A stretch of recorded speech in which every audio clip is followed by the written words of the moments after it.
Muchas gracias, doctor Luis Fernando, y bienvenida, doctora Stephanie. Adelante. Hola, buenas tardes a todos. Bueno, gracias Luis Fer. Bueno, les voy a explicar cuáles son los elementos de los pagos por servicios ambientales, los elementos técnicos para poder desarrollar un proyecto de PSA.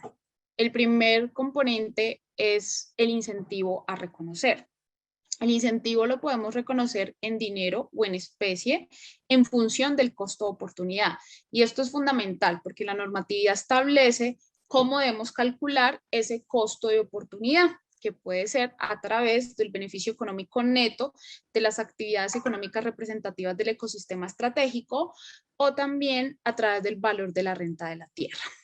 Solamente así podemos calcular este incentivo. No podemos determinar un valor basado en otros cálculos, sino solamente a través de lo que está establecido en el decreto 1007 del 2018.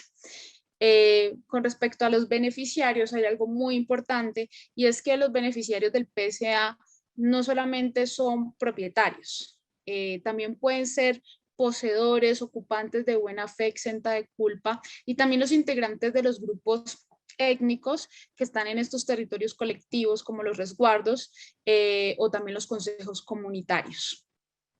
Con respecto a los interesados, tenemos autoridades ambientales, entidades territoriales como las alcaldías, los departamentos, también tenemos empresas privadas que pueden estar interesadas en implementar un proyecto de pago por servicios ambientales, ya sea en cumplimiento de alguna obligación que tengan o también lo pueden hacer de manera voluntaria. También tenemos esquemas de PSA donde las personas pues pueden destinar recursos para poder financiar estos proyectos y pagarle a estas familias que están conservando los ecosistemas estratégicos. Y en ese sentido vamos a las acciones que se van a reconocer. Las acciones que reconoce el PSA son acciones de preservación y de restauración.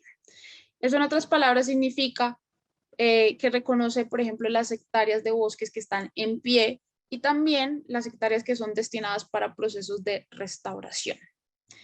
Con respecto al acuerdo, el acuerdo puede ser individual o colectivo y genera un contrato de acuerdo de voluntades que genera unos derechos y obligaciones. Hay un punto muy importante y es una consulta que nos hacen a menudo y es desde qué momento puedo pagar el PSA. Dado que esto es un acuerdo que está establecido entre este interesado y el beneficiario en el servicio ambiental, desde el momento en que se firma el acuerdo se empieza a contar el tiempo y desde ahí es donde se empiezan a pagar por las acciones de preservación o de restauración. No podemos pagar acciones que se hayan hecho antes de la firma del incentivo. Eso es bastante importante. Asimismo, los acuerdos se pueden firmar de manera individual, es decir, pagarle a cada familia, o también se pueden firmar de manera colectiva. En el caso de los resguardos de estos territorios colectivos, el PSA se debe firmar de manera colectiva. No podemos, por ejemplo, firmar un PSA con una familia que está al interior de un resguardo, no, porque el territorio es colectivo, entonces se tiene que firmar con todo el resguardo. Esos son como unos puntos para aclarar frente a estos elementos técnicos del PSA.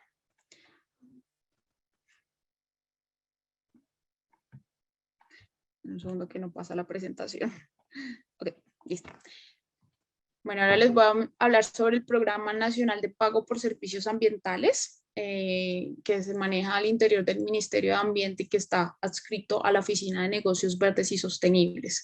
El Programa Nacional de PSA establece lineamientos, estrategias y herramientas que fomentan el diseño y la implementación de proyectos de PSA en áreas y ecosistemas estratégicos mediante acciones e inversiones entre los diferentes niveles de gobierno, sector privado, la sociedad civil y la cooperación internacional. Nosotros trabajamos a través de 5 ejes que están establecidos en el COMPES 3886 de 2017. El primero es el fortalecimiento de capacidades. Nosotros brindamos asistencia técnica a las autoridades ambientales y entidades territoriales para la estructuración y la implementación de proyectos de pago por servicios ambientales. También hemos venido trabajando en la elaboración de guías, de lineamientos para poder facilitar la estructuración de estos proyectos. Ya tenemos la guía de formulación de proyectos de PSA para la modalidad de recurso hídrico que se trabajó con USAID a través del programa de páramos y bosques. Estamos también trabajando en la guía de biodiversidad con el Humboldt. También trabajamos en los documentos de planeación y operación de las diferentes líneas estratégicas del Programa Nacional de Pago por Servicios Ambientales y tenemos el proyecto tipo de pago por servicios ambientales para modalidad hídrica para ser financiado por el Sistema General de Regalías. Con respecto a la instrumentación jurídica, trabajamos en los conceptos técnicos jurídicos de la obligación tributaria alrededor de un acuerdo de pago por servicios ambientales. Hemos trabajado con diferentes alcaldías, por ejemplo, con la alcaldía de Jamundí, frente a este tema sobre qué tipo de tributos se pueden o no tener en cuenta en el momento de la firma de un acuerdo de PSA. Y también trabajamos en la reglamentación del PSA con las comunidades indígenas a través de conversaciones con la Mesa Permanente de Concertación y que esperamos que pues este año ya se inicie el proceso de la propuesta de reglamentación, también del capítulo especial indígena y posteriormente el proceso de consulta previa para reglamentar el PSA con estas comunidades. Con respecto a la gestión y articulación institucional, trabajamos con diferentes organizaciones internacionales como 3GI, GIZ, el PNUD, USAID, a través del programa de Páramos y Bosques. También hemos venido trabajando en muchos proyectos en el país para la formulación de proyectos de PSA y también para la financiación de la implementación. Respecto a la evaluación y seguimiento, trabajamos en el formulario de captura de información para el registro de proyectos de PSA. Todas las corporaciones autónomas regionales deben entregarnos a más tardar en el mes de marzo la información de los proyectos que se han ejecutado en el año inmediatamente anterior y todos los estructuradores y implementadores de proyectos de PSA deben de reportar estos proyectos ante las corporaciones. Trabajamos en el sistema de registro de los esquemas de PSA y en los protocolos de monitoreo de estos proyectos, que es bastante importante porque tenemos que recordar que el PSA se paga por acción cumplida y para poder pagarlo necesitamos hacer un buen monitoreo y garantizar que efectivamente las familias que están recibiendo el PSA están haciendo estas acciones de conservación que se comprometieron en estos acuerdos. Con respecto a la sostenibilidad financiera, trabajamos en el portafolio de proyectos de cada línea estratégica, tenemos portafolio de proyectos asociados a municipios de alta deforestación en cumplimiento del COMPES 4021, proyectos asociados al macizo colombiano, tenemos proyectos en municipios PEDET, páramos, entre otros, tenemos diferentes portafolios con proyectos en diferentes niveles, perfil, prefactibilidad o factibilidad, para buscar financiación, tanto para complementar su estructuración como realizar la implementación. Tenemos portafolio de proyectos para el Sistema General de Regalías y obras por impuestos y nos articulamos con las empresas prestadoras de servicios públicos para los proyectos de pago por servicios ambientales.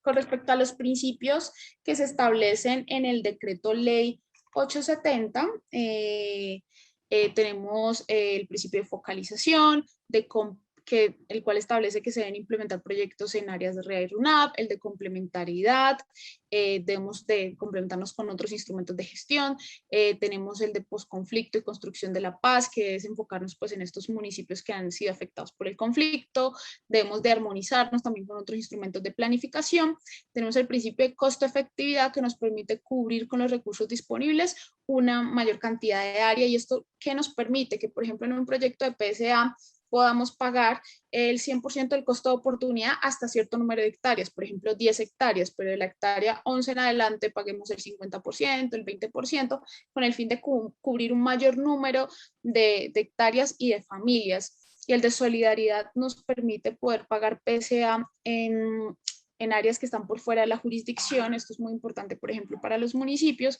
y el de territorialidad, autonomía y libre autodeterminación, que nos permite, nos establece el respeto al territorio, las costumbres y autonomía de los grupos étnicos.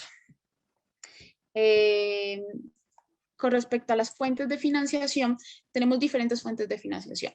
A nivel nacional tenemos el presupuesto general de la nación, que llega a las corporaciones autónomas regionales, también al ministerio. Tenemos los recursos del impuesto al carbono que provienen de estas empresas que hacen estas emisiones y que deben de pagar este impuesto con estos recursos, de los cuales el 30% están para el sector ambiente. Se pueden financiar proyectos de PSA. Tenemos recursos del Fondo Colombia Sostenible que provienen de un crédito BID de 100 millones de dólares. Tenemos también como fuente el FONAM, el Fondo de Compensación Ambiental, donde las corporaciones destinan recursos para que las corporaciones autónomas regionales con menos recursos puedan financiar los proyectos. Tenemos también los recursos a nivel regional y que pueden utilizar las entidades territoriales correspondientes al artículo 111 de la Ley 99 del 93, que establece que deben destinar al menos el 1% de sus ingresos corrientes a compra de predios o a pago por servicios ambientales en áreas que son de importancia para el abastecimiento de los acueductos.